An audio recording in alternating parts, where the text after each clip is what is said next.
இங்க இடத்துல சின்ன ஒரு ஓட்டை போட்டு ஓட்ட வச்சிடலாம்க்கா. ஓட்டை வச்சு அதை எம்ப்ராய்டரி பண்ணுங்க. எம்ப்ராய்டரி பண்ணிட்டு இங்க ஒரு எக்ஸ்டென்ஷன் கொடுத்து அது கழுத்துல போய் கட்டுற மாதிரி. கழுத்துல பண்ணா சுருக்கு இருக்க மாட்டி செத்து இல்ல அந்த மாதிரி இல்ல, பின்னாடி கட்டுற மாதிரி. பின்னாடியா?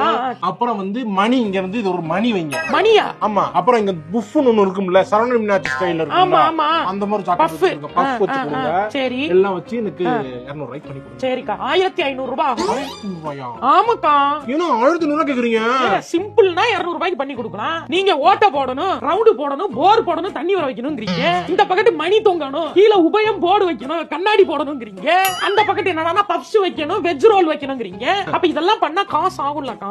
நீங்க இந்த டிசைன்ல தச்சு கொடுத்தீங்கன்னா நான் அடுத்த டிசைன்ல உங்களுக்கு என்ன தரலாம்னு தருவேன். இல்லக்கா நான் பண்ணி தரேன். ஆனா அவ்வளவு சீப்பா பண்ண முடியாது. இல்ல, கொஞ்சம் cheap ஆ காசு கொடுங்க. 1400 கொஞ்சம் யோசிச்சு பாருங்க, பண்ண முடியும் உங்களால. 300 ரூபாய்க்கு ஜாக்கெட் தைக்கிறீங்க, 200 ரூபாய்க்கு தைக்கிறீங்க. இல்லக்கா வேலைப்பாடுகள் கேக்குறீங்களா? நீங்க இல்ல தச்சு கொடுத்தீங்கன்னா அடுத்து நான் மமிதா பைஜு ஸ்டைல்ல ஒன்னு தைக்கலாம்னு இருக்கேன். எது எது? மமிதா பைஜு ஸ்டைல்ல ஒன்னு தைக்கணும். மைதா மாவுல செஞ்ச பில்லி சூனிய பொம்மை மாதிரி இருக்கு. இது மொகரக்கட்டைக்கு மமிதா பைஜு வேணுமா?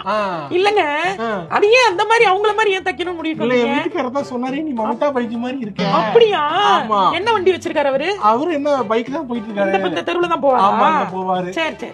ஏன் கேக்குறீங்க? ஆரி வச்சு அடிச்சு தூக்கத்தா? எதுக்கு? இல்ல இல்ல, சும்மா இங்க பேசிட்டு இருந்தேன். பாட்டுக்கு வாய வச்சுக்கிட்டு ஏதாவது சொல்லிட்டு போயிருவாங்க கண்டவங்களும்.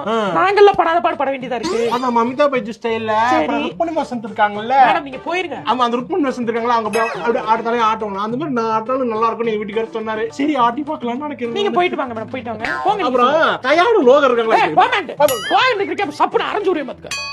இது மோரக்கட்டிக்கு ருக்மிணி வசந்திக்கு இப்படி ஆட்டணுமா? அதுவும் நான் இன்னைக்கு ஏசி வாங்க போறேன், அதுவும் வெறும் 1 ரூபில. இருங்க உங்ககிட்டயும் அது எப்படின்னு சொல்றேன். கூகுள்ல fire85.comனு சர்ச் பண்ணி உள்ள போய் கிளிக் பண்ணதும் ஏவேட்டர் கேம்ல ஜஸ்ட் 1 ரூபி போட்டு கேமை ஸ்டார்ட் பண்ணுங்க. ஃபிளைட் மேல போறப்போ 1000 2000 ப்ராஃபிட் வந்ததும் ஸ்டாப் பண்ணிடுங்க.